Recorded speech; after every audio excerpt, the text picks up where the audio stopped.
so happy that Indian product turned out to be a better than British product.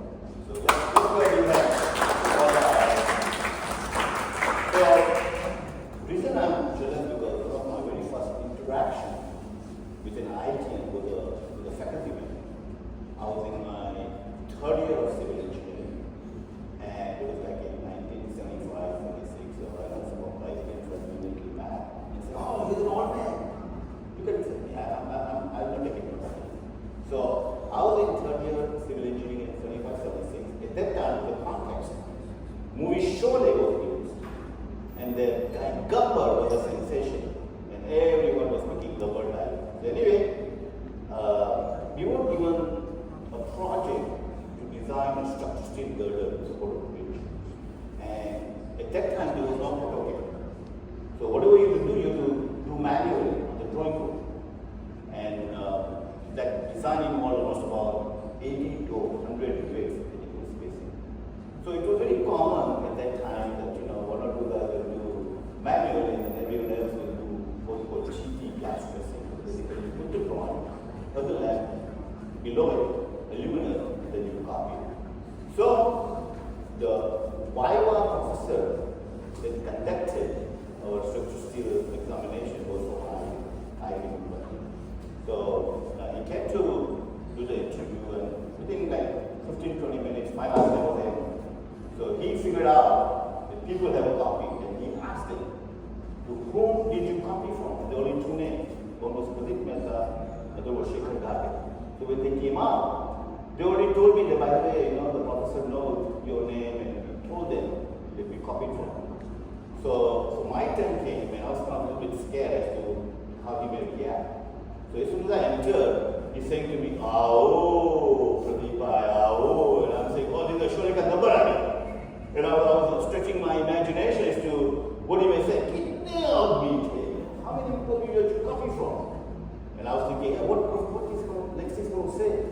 And then I said that the next thing he may say, "ये हाथ हमको दे दे ठाकुर, बहुत जान ये हाथों में, ये हाथ हमको दे दे Thakur."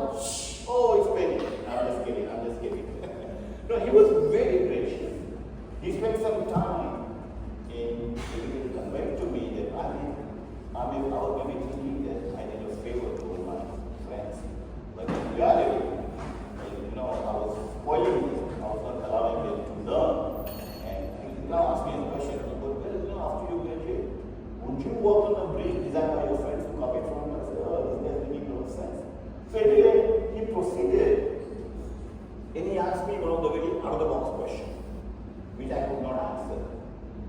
And what I remember the most instead of him giving an answer, he redirected my thought process.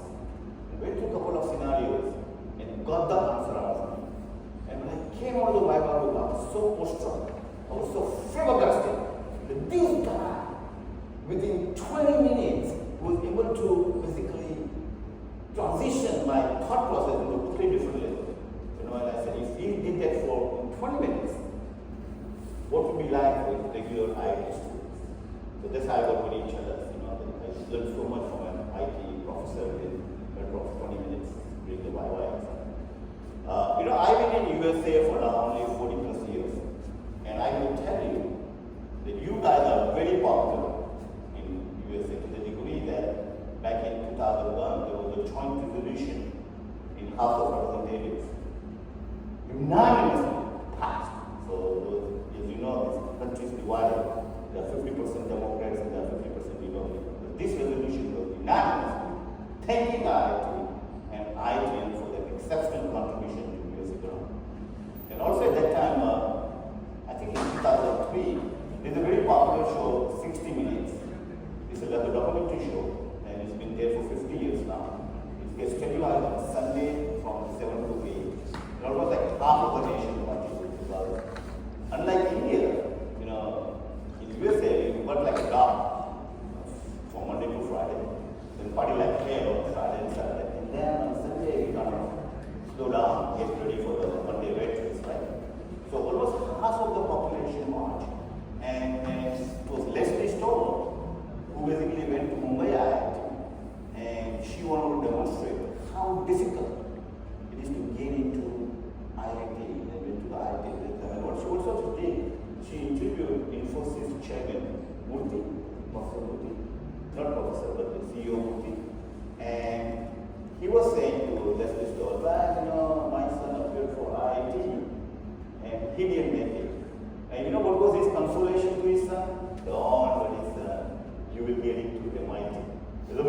did get into MIT. So in a very nice way, she compared MIT versus IIT, and how relatively it was easy to get into MIT than to IIT. So I recall the very next day, Monday morning, I got flooded with all my colleagues. They just assumed that I'm from IIT. Oh, Pradip, I know you're a genius. I didn't know you were that genius. Oh my goodness. And I did not have the courage to say, I'm not from IIT. So I was basking in all the glory, in all the compliments. Then of course, I'm here now to apologize in front of you that I lied. Okay? I kind of portrayed myself as an IIT. So maybe I'm also going to go to Varanasi now and get a dip in Ganga River and wash all my seashells. So that was my experience with the IIT, and clearly it was quite an experience. So you just make sure. By the way, I came from US about 10 days ago, and I already have delivered 2 lectures, but I still feel that I'm in check yet. So if I come across incoherent, lose my thought process, or I can't, please